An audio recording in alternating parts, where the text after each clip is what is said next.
ശബരിമലയിൽ മണ്ഡലപൂജ പൂർത്തിയായി 41 ദിവസത്തെ വ്രതശുദ്ധിയുടെ മണ്ഡലകാല തീർത്ഥാടനത്തിന് ഇന്ന് സമാപനമാവുകയാണ്. 33 ലക്ഷത്തിലധികം അയ്യപ്പ ഭക്തന്മാർ ഇക്കുറി ദർശനം നടത്തി. സ്റ്റേഷനിൽ ദർശനം നടത്തിയെന്നാണ് കണക്കുകൾ. മണ്ഡലമാസ പൂജകൾ പൂർത്തിയാക്കി ഇന്ന് രാത്രി 10 മണിക്കാണ് നടയടയ്ക്കുക. 30-ന് വൈകിട്ട് മകരവിളക്ക് ഉത്സവത്തിന് വേണ്ടി നട തുറക്കും. കെ.ബി. ശ്രീധരൻ ആ വിവരങ്ങൾ നൽകും. ഭക്തിസാന്ദ്രമായ അന്തരീക്ഷത്തിലാണ് മണ്ഡലപൂജ ശബരിമല സന്നിധാനത്ത് നടന്നത്. തന്ത്രി കണ്ഠരര് മഹേഷ് മോഹനര്, മേൽശാന്തി E.D. പ്രസാദ് നമ്പൂതിരി എന്നിവരുടെ മുഖ്യ കാർമ്മികത്വത്തിലായിരുന്നു പൂജാ ചടങ്ങുകൾ.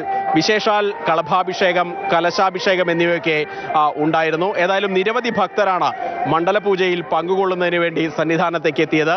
11 മണിയോടുകൂടി തങ്കയങ്കി ചാർത്തിക്കൊണ്ടുള്ള ദീപാരാധനയും സന്നിധാനത്ത് നടന്നു.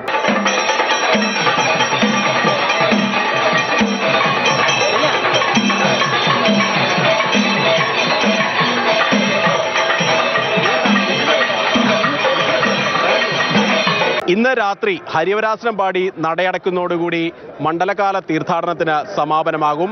41 ദിവസം നീണ്ടുനിന്ന ഈ മണ്ഡലകാലത്തിൽ 34 ലക്ഷത്തോളം തീർത്ഥാടകരാണ് സന്നിധാനത്തേക്ക് ദർശനത്തിനായി എത്തിയത്.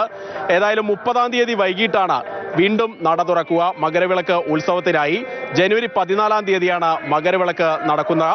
വലിയ പരാതികളില്ലാതെ ഇത്തവണത്തെ മണ്ഡലകാല തീർത്ഥാടനം പൂർത്തിയാക്കാനായി എന്ന ആത്മവിശ്വാസത്തിൽ തന്നെയാണ് തിരുവിതാംകൂർ ദേവസ്വം ബോർഡ്. ഇനി മകരവിളക്ക് ഉത്സവത്തിനായുള്ള കാത്തിരിപ്പാണ്. സന്നിധാനത്ത് നിന്നും ജയചന്ദ്രനൊപ്പം കെ.ബി. ശ്രീധരൻ, മാതൃഭൂമി ന്യൂസ്.